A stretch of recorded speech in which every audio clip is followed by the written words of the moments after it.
ஸ்ட்ரோக்குக்கு அப்புறம் என்னென்னலாம் ஃபிசியோதெரப்பி பண்ணணும்? ஸ்ட்ரோக்குக்கு அப்புறம் வந்து நிறைய டைப்ஸ் இருக்குது. ஒருத்தருக்கும் எப்படி எந்தெந்த சைடு அஃபெக்ட் ஆகுது. சில பேருக்கு கை மட்டும் அஃபெக்ட் ஆகும், சில பேருக்கு கால் மொத்தமாக சேர்த்து நிறைய டைப் இருக்குது. நம்ம அதை ஃபஸ்ட்டு என்னன்னு சொல்லி பார்த்துக்கணும். இப்போ வந்துட்டு யாராலலாம் என்னென்ன பண்ண முடியல, அவங்களோட ஏடியல் ஆக்டிவிட்டியெல்லாம் நம்ம வந்து பண்ண முடியாததெல்லாம் பண்ண வைக்கணும். அதுதான் ஃபிசியோதெரப்பி ரீஹாபிலிட்டேஷன். ஃபஸ்ட்டு அவங்களுக்கு நல்ல எக்ஸசைஸ் பண்ணணும்.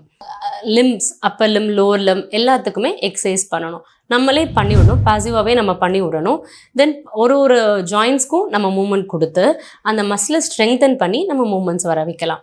அதுக்கப்புறமா ஸ்டெப் பை ஸ்டெப்பாக ஒரு ஃபேஸ் அவங்க க்ராஸ் பண்ணி போனதுக்கப்புறமாக அவங்களோட ஏடியலை அச்சீவ் பண்ண வைக்கணும். லைக் சிட்டிங், ஸ்டாண்டிங், வாக்கிங் அப்படின்னு ஒரு நாள் நம்ம பண்ண வைக்கும் போது அவங்களுக்கு அதுலேருந்து பெட்டர் ரிசல்ட்ஸ் கிடைக்கும். இனிஷியல் ஸ்டேஜில் நீங்கள் ஸ்டார்டிங்கில் எவ்வளோ எக்ஸசைஸ் பண்ணுறீங்களோ அப்போ தான் ஈஸியாக ரெக்கவர் ஆகும்.